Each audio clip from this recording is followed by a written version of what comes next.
The Messiah said, "When you come to know yourselves, then you will become known, and you will realize that it is you who are the sons of the living Father. But if you will not know yourselves, you dwell in poverty, and it is you who are that poverty."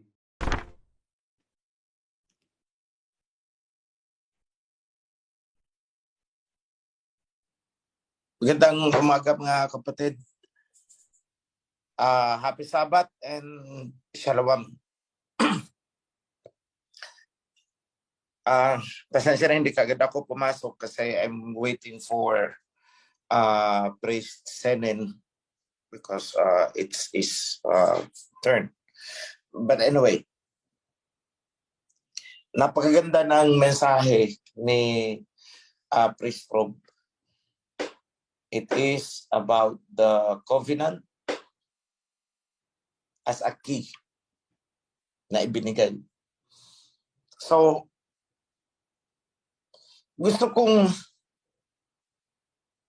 samantalahin yung pagkakataon na masagot din yung maraming beses na itinatanong sa akin ng ibang kapatiran natin. Paano daw ba yung iba na wala, hindi pumasok sa covenant? Maliligtas din daw ba sila? Maraming beses ko na yung na-encounter. At sabi ko, hindi arok ng aking kaalaman. Dahil ang bagay na yan, ang makakaalam lang, ay ating alahayam.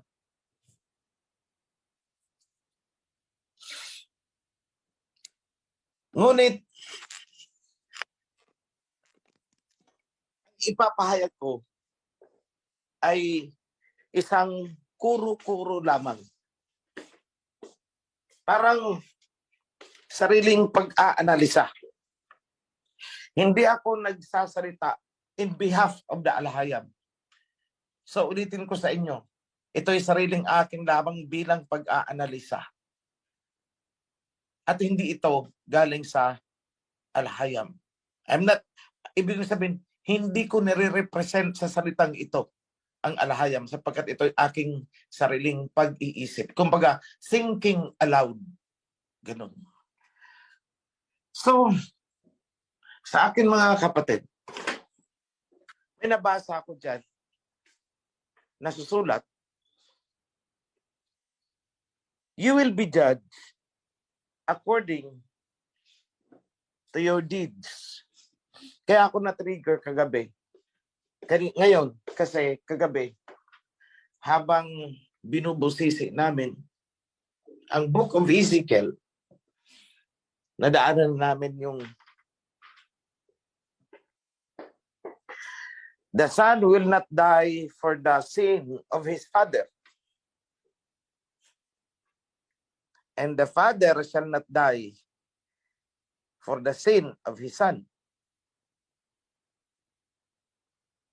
Kung sinong nagkasala, siya ang mamamatay.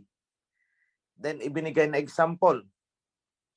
Yung panahon ni Abraham, ni Noah, ni Moses.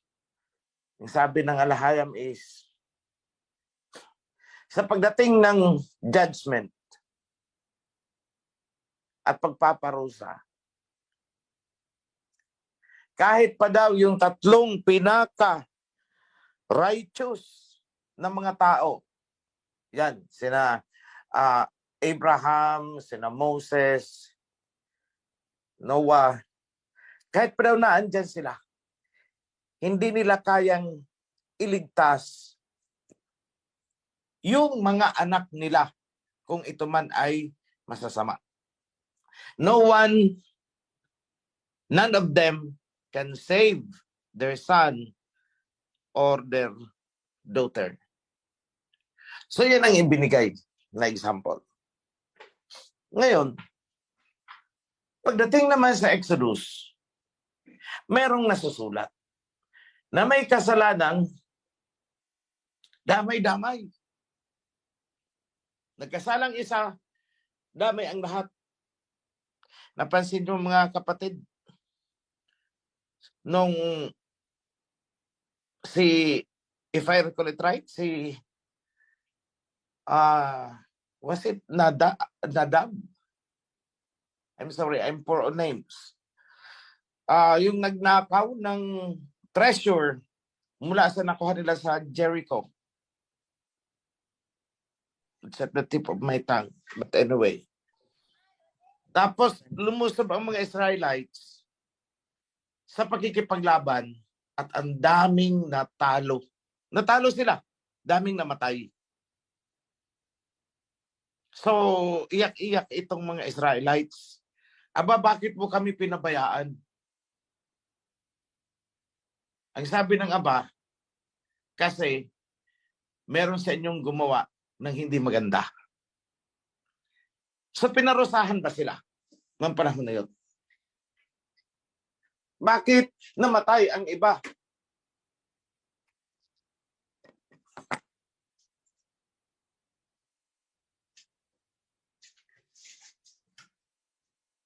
Dahil sa kasalanan ng isa.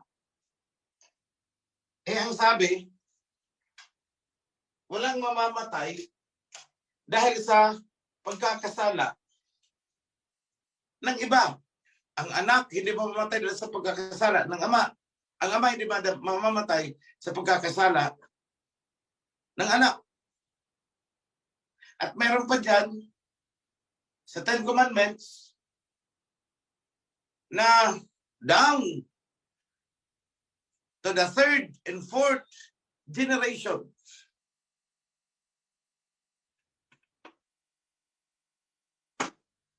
Parurusahan ang angkan ng mga nag-engage sa idolatry, sa sorcery. Yung mga ganun. So, dinaanan ko rin yan sa video. So, kung hindi mo lalawakan ang iyong pag-unawa, para bang merong conflict, nagkukontrahan yung dalawa.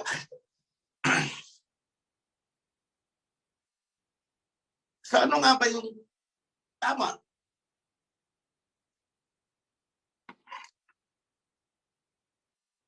So, pagmuni-munihan nyo, mga kapatid. Again, uulitin ko. Ang sasabihin ko ay sarili kong pag-aanalisa. Hindi ko nire-represent na ito ang salita ng Aba sa akin. No. Dahil ayaw kong magkasala, mga kapatid.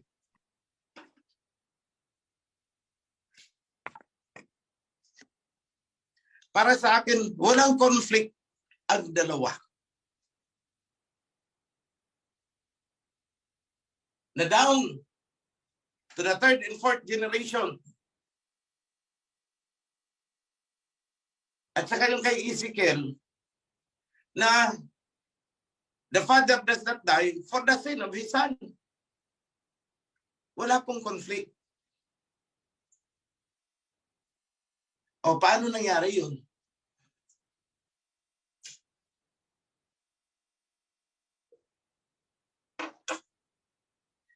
Recently, may pangyayari sa ating kawan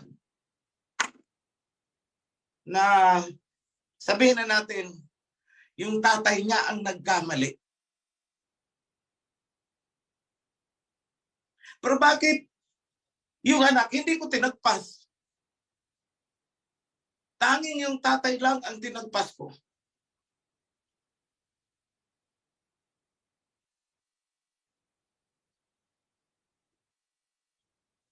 Ipagpalagay na natin na ang kasalanan ng tatay ay idolatry. Bakit yung anak hindi ko tinagpas? Itinagpas ko yung tatay eh. Bakit naman yung mga instances na tinagpas ko yung tatay, tinagpas ko rin buong pamilya?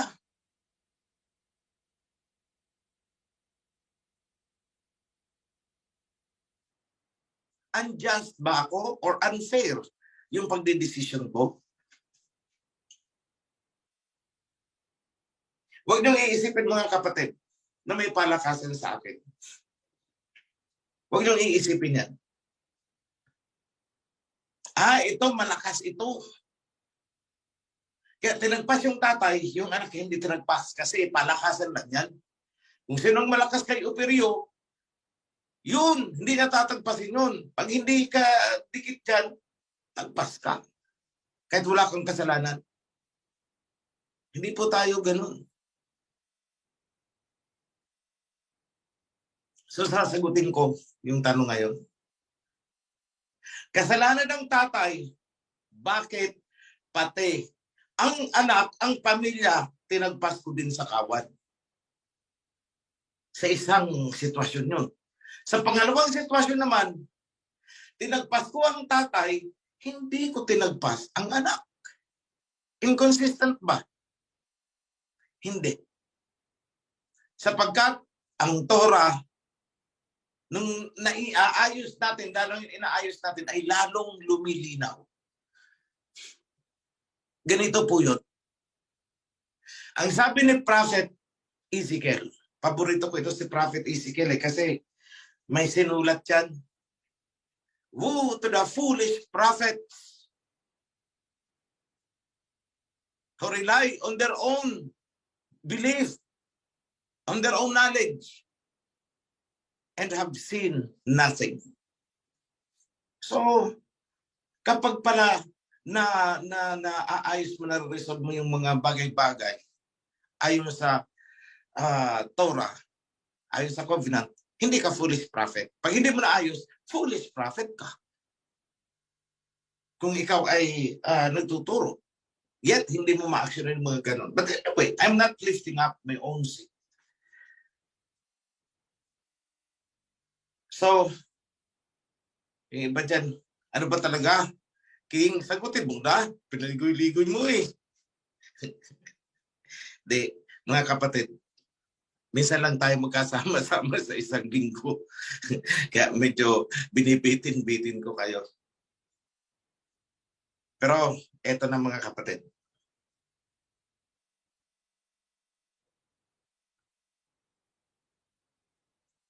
Bakit pa tayo binigyan ng covenant? Kung ganun din lang naman, nagkasala ang isa, damay ang lahat. Nagkasala ang tatay, damay ang mga anak. Para saan pa ang covenant? Walang hustisya. Di ba? Pero alam nyo ba, na dahil sa covenant, nakakaligtas ang anak mula sa parusa dahil sa kasalanan ng ama? Tingnan nyo ang isa pang anggulo. Dahil sa covenant, naligtas yung anak mula sa parusa ng kasalanan ginawa ng ama. So ibig sabihin, hindi nadamay yung anak because of the covenant.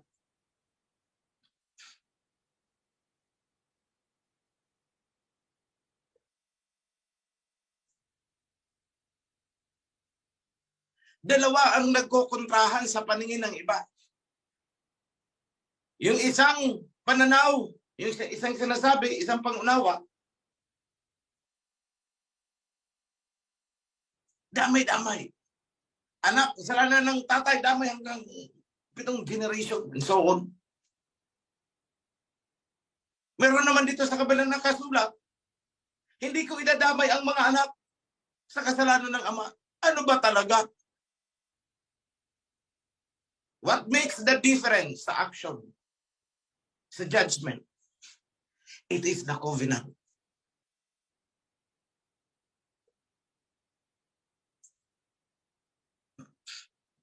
Covenant ang magliligtas doon sa anak mula sa kasalanan ng ama. Kaya walang conflict. Tingnan nyo itong huling pangyayari. Nagkasala si tatay. Tagpas. Pero bakit naiwan ang anak? Kasi lumapit ang anak. Umiiyak. Hindi po ako kasali sa ginawa ng aking tatay. Kumakapit ako sa covenant. Yan ang kanyang sinabi. Umiiyak siya. Kasama niya yung isa niya pang kapatid. Umiiyak sila sa akin. Huwag niyo kaming idamay. Hindi kami kasali. Sinasawatan namin ang aming tatay. Tinagpas ko. Hindi. Bakit? Ang sagot ko is alang-alang sa covenant, hindi kayo madadamay sa kasalanan ng inyong ama sapagkat kayo ay kumakapit sa covenant. See? O di tama. Yung hindi madadamay ang anak sa kasalanan ng ama.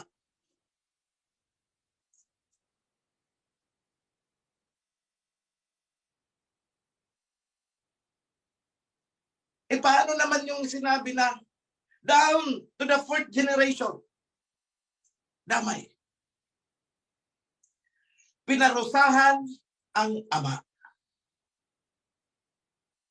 Pati yung anak na hindi niya pa isinisilang, may parusa na.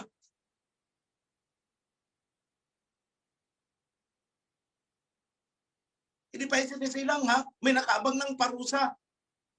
Bakit? Kung ang parusa sa tatay ay maghihirap ka, eh aba, nag-anak sila, saan isisilang? Hindi ba sa kahirapan? O ayun, damay.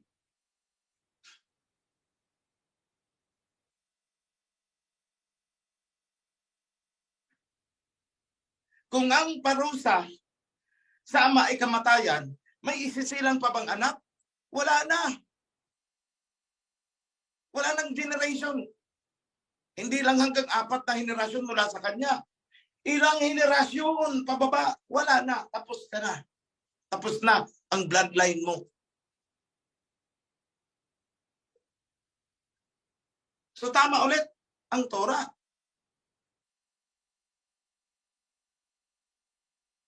Nagkasala yung tatay. Paano yung 7 anyos na anak? Damay. Damay. Bakit? Wala pang kakayahan ang anak na manindigan na aba, hindi ako kasali doon, yung tatay ko yun. Kumakapit ako sa covenant. Hindi pa ganun ang thinking ng 7 years old, 5 years old, 3 years old. Wala pa siyang ganun.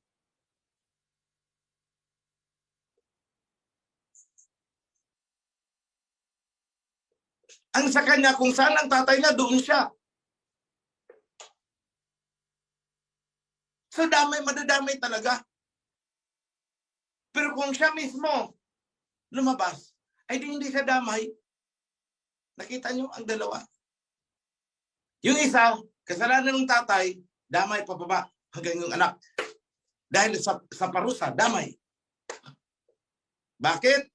Kasi naandun siya sa custody ng kanyang tatay. Hindi siya lumabas. Yung isa,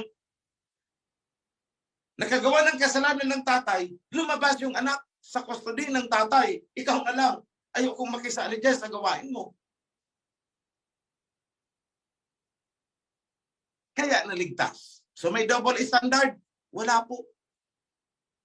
It harmonizes with one another. Ngayon, tandaan din natin lagi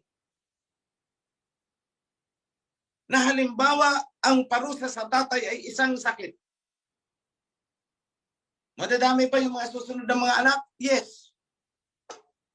Tingnan nyo, may mga genetic disorders tayo. Hanggang ilang generation na andun. Hindi na alis. Hindi na confined doon sa tatay.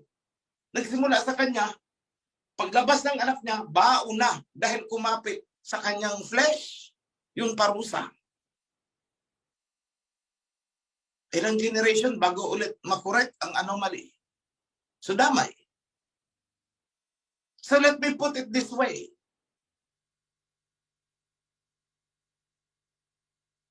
Kapag ikaw ay nasa loob ng household ng tatay, pinarusahan yung tatay, binigyan ng kung anong sakit na nakakahawa, madadamay ka. You should get out. Hindi yun kayang gawin ng bata. Kaya damay. Na 7 years old pa lang, nagkaroon na siya ng sakit na ganun. Kinalakhan niya, nag-asawa siya, naipasa niya sa kanyang anak. Yung anak na yon, apo na nang nagkasala. May expose din doon sa sakit kung sakit ang ibinigay. At pag nag-anak siya, andun pa din. Dating mayaman ang tatay, nagalit ang aba, inalis lahat ng property, naghirap ang tatay, damay ang pamilya.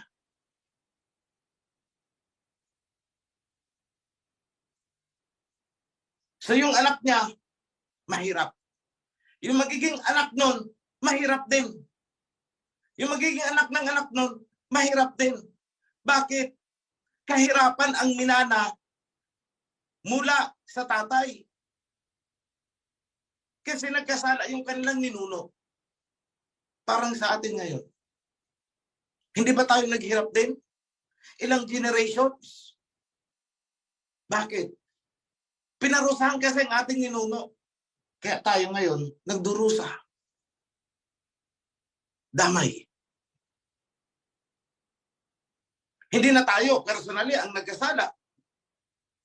Pero, kasali tayo sa pagdurusa. Dahil sa ginawa ng ating mga magulang. Paano tayo ililigtas ng covenant? Iyon ang pangalawang sitwasyon. Anong ginagawa natin ngayon? Iniiyakan natin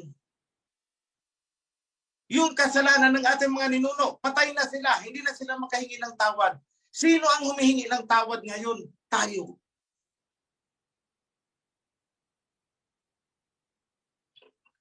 Tayo yung nagsusumamo sa Aba. Aba, patawarin mo na ang aming bloodline. Patawarin mo na ang iyong generation. Patawarin mo na ang iyong Israelites. Humingi kasi kami ng tawad sa iyo. Kami ay buong puso na nagpapasakop sa covenant. Alisin mo na sa amin yung parusa. Yung parusa sa amin yung nuno na hanggang ngayon pinagdurusahan din namin. So makakaligtas tayo. Kahit pa sinabing down to the last generation, damay kayo, magdurusa kayo, mamamatay kayo. Makakaligtas ba tayo? Yes, dahil ginusto natin.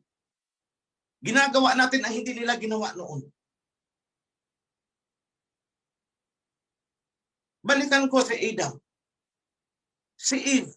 Nagkasala, isinumpa, damay ang buong humanity. Buong mankind. Hanggang sa atin. Yung sinabi kay Adam na you will surely die. Sigurado, mamamatay ka. At namatay nga si Adam. Hindi siya nabuhay to eternity. Hindi siya nagkaroon ng buhay na walang hanggan. Dahil sa pagkakasala niya. Pero salamat dahil may covenant.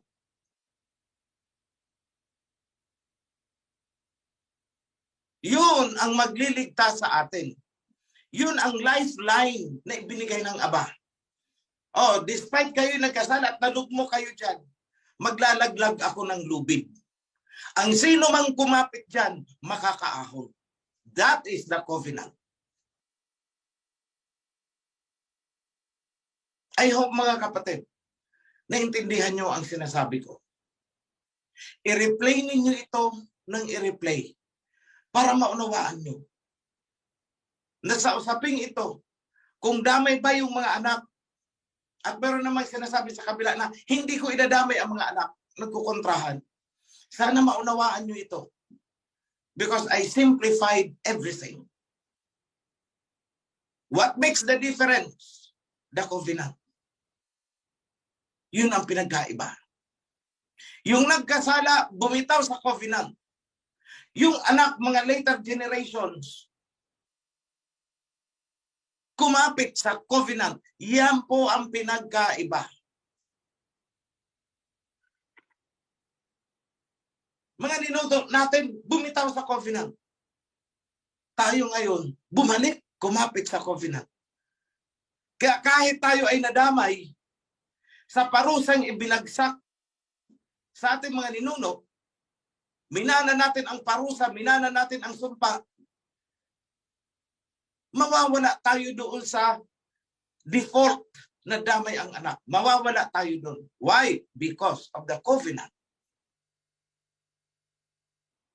So nakakaawa ito mga kapatid na sumipa sa covenant. Ginagaya-gaya lang nila ang ating pamamaraan kung paano tayo magsamba. Nakikiyahawa din sila, nakikiyahawa siya din sila, pero ayaw ng covenant. Maihahalin tulad natin ang covenant sa isang matatag na bahay. May matatag na bubong, may matatag, matibay na pundasyon. Padating ang bagyo. Anong sabi? Kumapit ka. Pumasok ka sa covenant. Dahil sinabi ko na ang sino mang na andyan sa loob ng covenant ay aking ililigtas. Pero ang iba, ayaw pumasok sa covenant. Ginagaya-gaya lang nila kung ano ang ginagawa ng mga taong naandun sa loob ng covenant. Pero ayaw nilang pumasok. Dumating ang bagyo.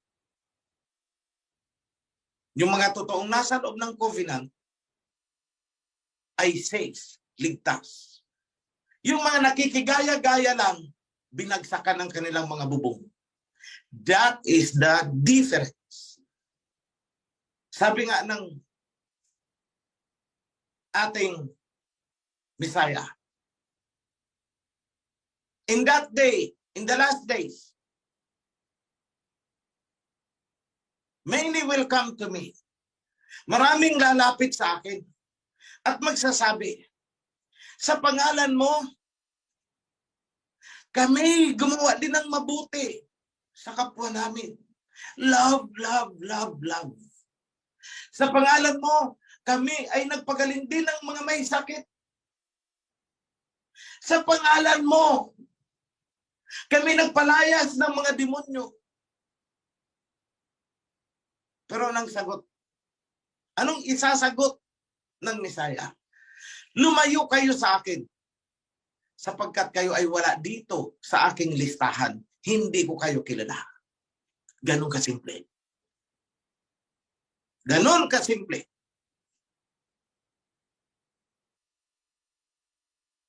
Bakit hindi nila maunawaan? Sapagkat sila ay binubulag ng sarili nilang mga pangunawa. Sapagkat sila ay binubulag ng mga pansarili nilang interes. Sapagkat sila ay nabubulag dahil sa kanilang mga attitude, kayabangan. Sapagkat sila ay nabubulag ng kanilang kapalaluan. Gusto nilang higitan kung ano ang aking narating. Gusto nilang higitan, gusto nilang pantayan kung ano man ang ibinibigay ng Aba sa akin. But what makes the difference? Bakit ako merong ganito na kinaiinggitan nila? Simple lang. Number one, ang sabi ng Aba, so hulaan na naman ito ni Priest Simri eh. Alam niya na ang takbo eh.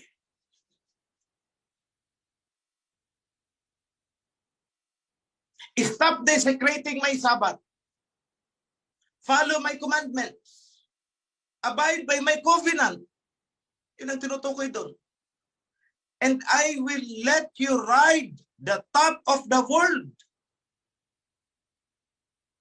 Ay ako buong puso kong ginawa yun eh. Ilang taong isinakripisyo ko ang sarili ko. Then I said to the Alhayam, sabi ko sa kanya, kung ako nga ang iyong mensahero, ibalik mo lahat sa akin ang mga nawala sa akin. Yes, totoo yan mga kapatid.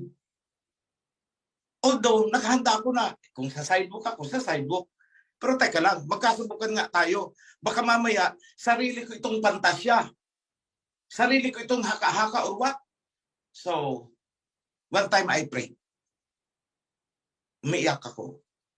And I said, ayoko magkamali. Ayoko magkasala sa'yo. Kung ako nga ang pinili mo para giyahan, pangunahan ang mga taong ito, ibalik mo sa akin lahat ang mga nawala sa akin. Alam niyo mga kapatid,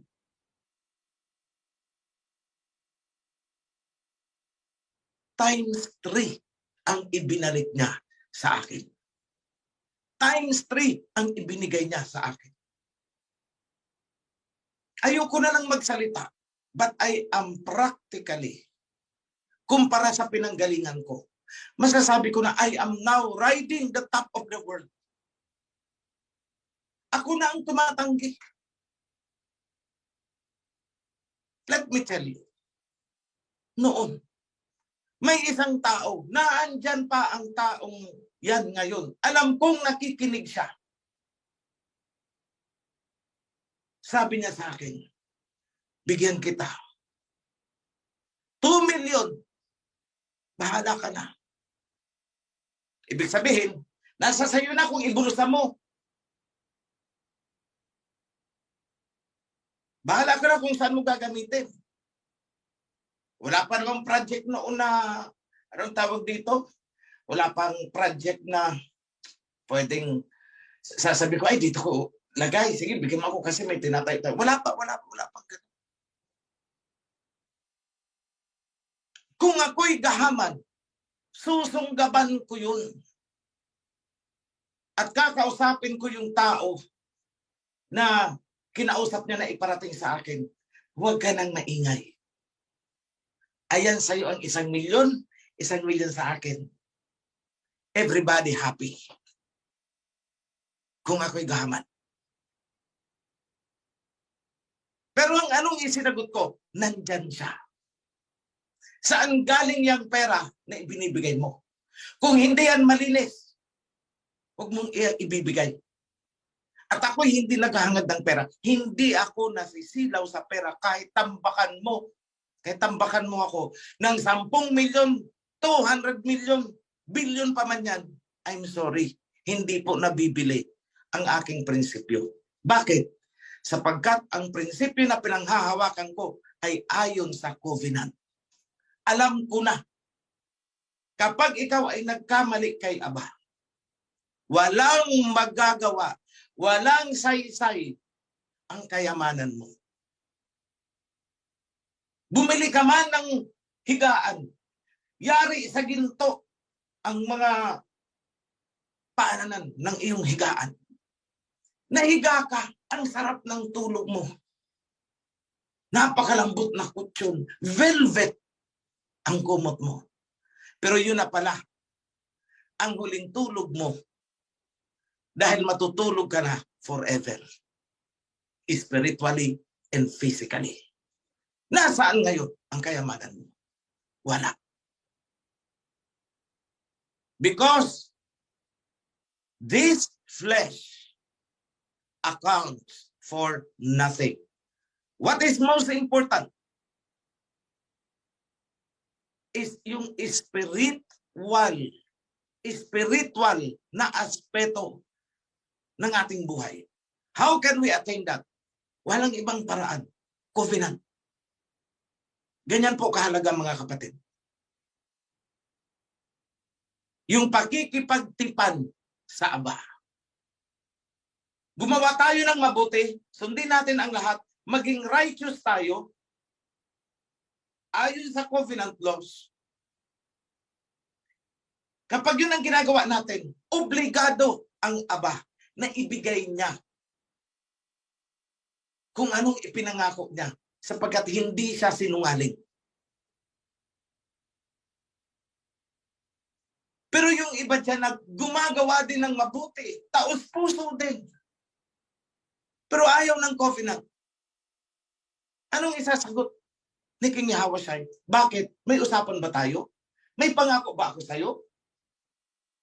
Ikaw lang naman itong gumawa-gawa ng ganyan ah.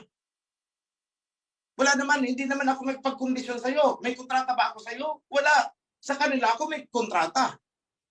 So sa kanila ako may obligasyon. That makes the difference kapag kayo ay nasa loob ng covenant. I hope mga kapatid, clear ito sa inyo. Bago ko makalimutan na may nabanggit sa akin kagabi. Meron na padating na bagyo. So, I want everyone, lahat kayong nakikinig ngayon, na magkaroon tayo ng iisang diwa sa ating pananalangin na tayo mag-isa lang nasa loob ng ating kwarto. Magkaroon tayo ng isang diwa, hingiin natin sa Aba na ibigay sa atin yung kaligtasan.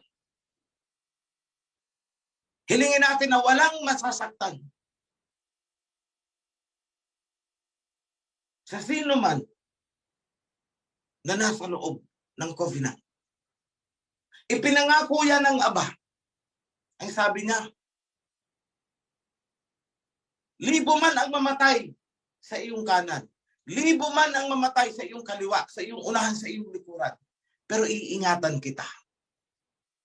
Ano lang ang kailangan natin gawin? We just have to invoke yung promise niya. Kailangan mo ng panghawakan ng buong pagtitiwala. Rely on Him and not on your own strength. Lahat ng gagawin natin, lagi tayong may pagpapasubali sa Aba. Huwag tayong magpaplano na gusto ko ganito, ganito, ganito, ganun, ganun, ganun. Kung hindi natin i-acknowledge ang Aba. Alam niyo mga kapatid, ako hindi marunong magsalita ng yung kung titingnan mo, wow, ang banal ng taong ito. Mahihiya dito si San Pedro. Hindi ako marunong ng ganun eh. Kapag harap ko ang tao, ito sige, magplano tayo. Pero ang finality ng pagtayo ko, hindi ko sasabihin sa kanila. Pagtayo ko mula sa conference table, kung luluubin ni Aba. Yun lagi. Kung luluubin ng Aba. Pero sa loob ko na lang yun. Sana ipagkaloob ng Aba. Sa loob ko lang yun. Why? Hindi kasi ako PDA. Alam niyo yung PDA? Yung public display of affection. Sa ating PDH, public display of holiness. Hindi ako ganun, mga kapatid. I'm sorry. I'm sorry. Hindi ako ganun. At hindi ko alam kung paano gawin yon. At hanggang ngayon, pinag-aaralan ko pa rin.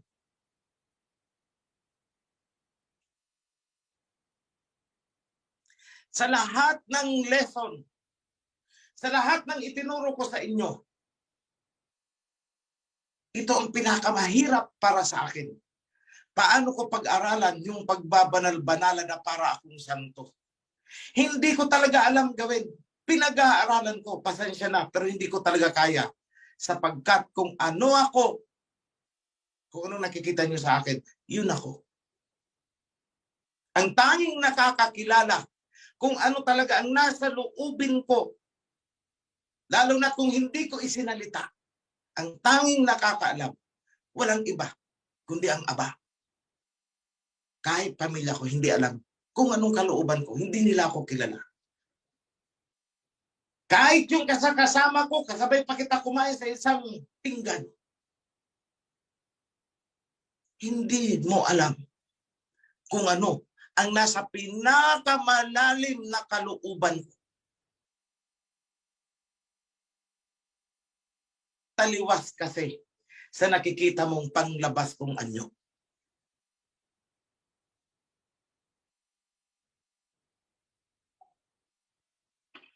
Pero sa mapag-obserba, makikita nyo yan sa mga mula sa maliliit na bagay na ginagawa ko. Sa mga maliliit, mula sa pinakamaliit na bagay na ugali ko. kapag inobserbahan mo, unti-unti mong masisilip kung ano ako. You will see what I am. Pero deeper than that, sa makikita mo, ang nakakaalam ay si Abayahawa na. Wala na. That is the exclusive domain of my relationship sa ating alahayam. Exclusive domain ko yan. At gustuhin man ng iba na silipin yan, no one can do that. Because in the first place, hindi naman nila alam ang tunay kong pinanggalingan. I'm not talking about pinanggalingan ko sa laman. No, I'm not talking about that.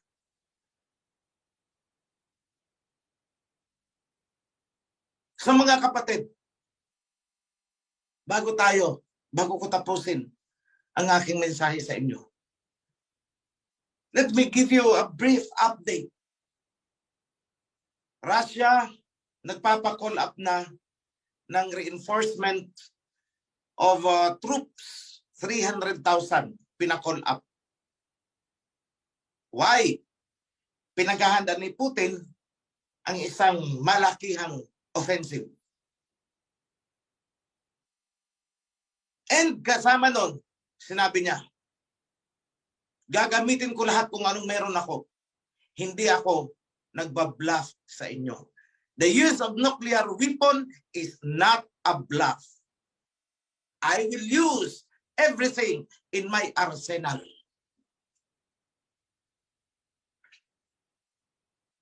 Isang bagay na kung hindi gagawin ng Russia, matatalo sila. Mamamatay ang kanilang bansa. Guguho ang kanilang gobyerno. Mamamatay si Putin. Kung hindi niya gagawin yan. Pero pag ginawa niya rin yan, maraming mamamatay sa West. Maraming mamamatay sa Europe. Kapag ginawa yan ni Putin, out of self-preservation. So nasaan siya? Nasa balancing act siya.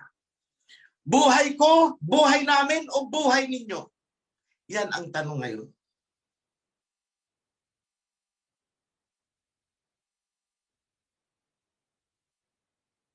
At nasusulat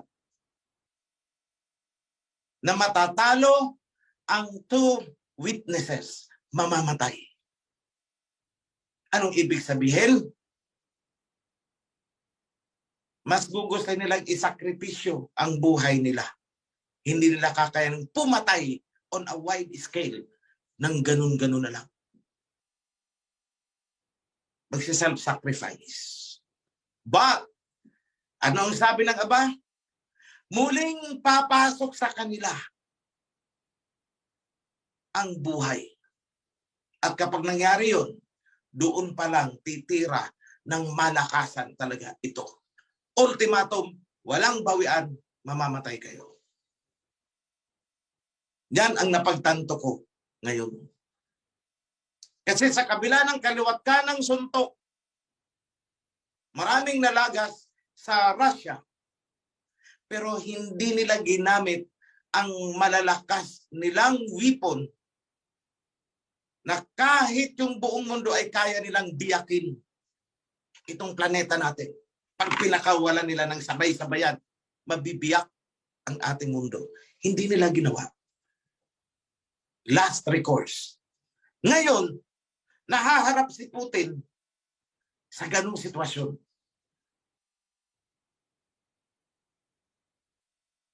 Ang sabi niya, hindi ako nang babluff. We have the technology that you never heard of. Ibig sabihin, hindi ninyo akalain na nag-i-exist pala. Ibig sabihin na kahit sa panaginip ninyo, hindi nyo akalain na meron palang ganito. Parang ganun ang message na sinasabi niya. We have that. Magbehave kayo para hindi ito gamitin sa inyo. Umayos lang kayo. Maayos kami eh. Huwag ninyong tangkain na sakupin kami o impluwensyahan kami ng NATO. Huwag niyong gagawin yan. Dahil magre-retaliate kami. Don't push us. Don't push Asia. Dahil kahit may mga sintikan kami dito bilang magkakapatid sa loob ng Asia, at the end of the day, kapag nakita ng ibang Asian countries na talagang ginagano na ang Russia, tutulong sasaklulo yan. Kahit tingnan mo sa akin parang walang pakialam. Bakit? Ugaling Hebreo yan.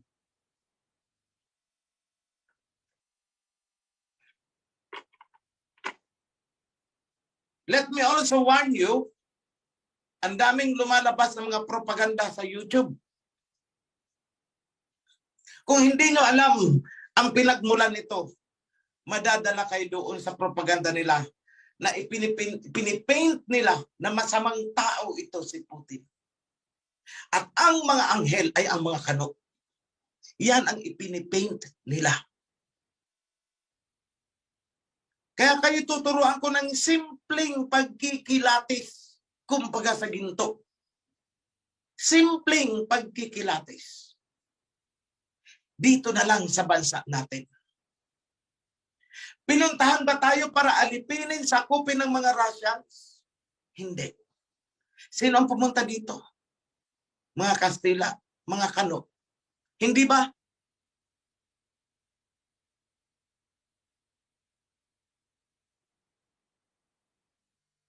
May narinig na ba kayo na itong mga Russians na to ay pumunta ng Africa, pumunta ng Australia para sakupin, hut-hutin ang kanilang mga resources? May narinig ba kayo across history? Wala.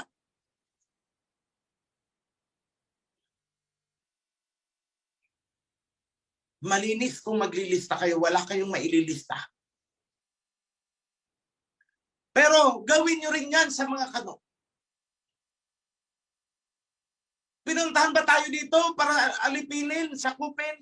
Yes, milyon din kaya ang namatay ng milyon din kaya ang napatay ng mga Kano dito sa atin. I have presented that on my videos. Mga Kano at Briton, iisang pamilya. Milyon ang pinatay nila sa China. Opium War. Milyon ang namatay sa India. Hinutot nila ang resources. Nagkaroon ng malawakang tagutom sa India. Australia, kinuha nila buong Australia. Africa, talagang hanggang sa putol-putol dugo talaga ang inilabas ng mga Africans. Tribe of Judah, inalipin ng mga Kano. Nung itinayo nila itong kanilang City of Babylon. Ngayon, sino ang paniniwalaan ninyo? Mag-isip kayo.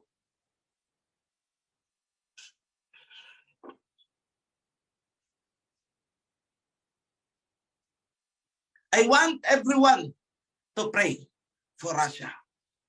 In your moments, ipagpanalangin nyo na hindi magkamali ng desisyon ang bansa niyan.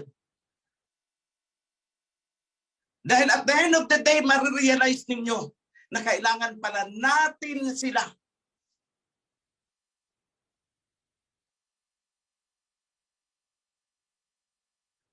Huwag niyong kalilimutan. Hindi niyo kailangan ilagay sa public display ang inyong pananalangin.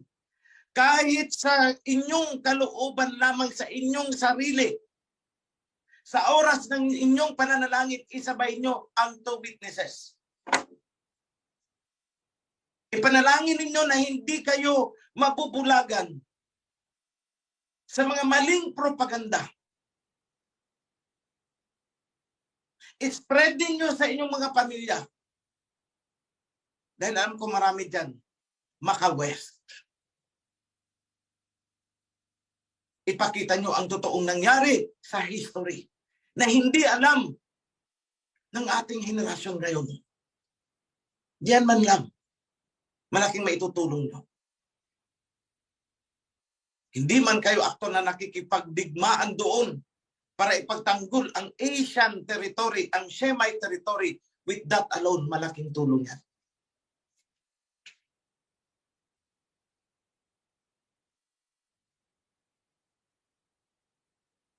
So yan lang mga kapatid so far ngayon. Before I go, please raise your hand and I will extend the blessing sa inyo. Sa pangalan ng ating Almighty Abayahawa, ipinapaabot ko, hinihiling ko sa Kanya, pinapaabot ko sa inyo na igawad ang buong pagpapala na ibigay ang lahat ng pamamaraan na matugunan ang inyong mga pangangailangan. Yung may mga sakit, hinihiling ko ang kagalingan. Yung mga naghihirap sa material na bagay, hinihiling ko na ipagkaloob yan. Ang pag-iingat sa mga sakuna, kapahamakan, hinihiling ko.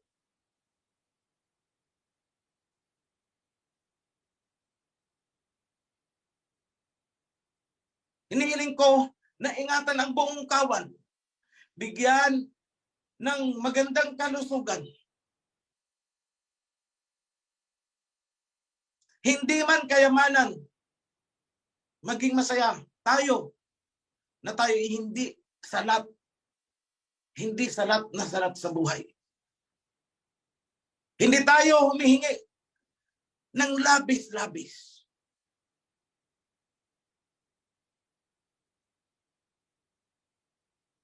Ngunit tatanggapin natin kung anuman ang iaabot ng ating Abayahawa. Ipinapaabot ko mula sa punong ministro hanggang sa pinakamababa, tagawalis sa temple. Hanggang sa kaduluduluhan ng pinakamalayong chapter. Lahat ng nakikiisa sa inyo, pagpalain kayo mga kapatid. Hinihiling ko na kayo ay maging matatag sa loob ng covenant upang matamasan natin ng sama-sama ang mga ipinangako ng ating Abayahawa. Lahat yan, binibigkas ko, pinapaabot ko sa inyo.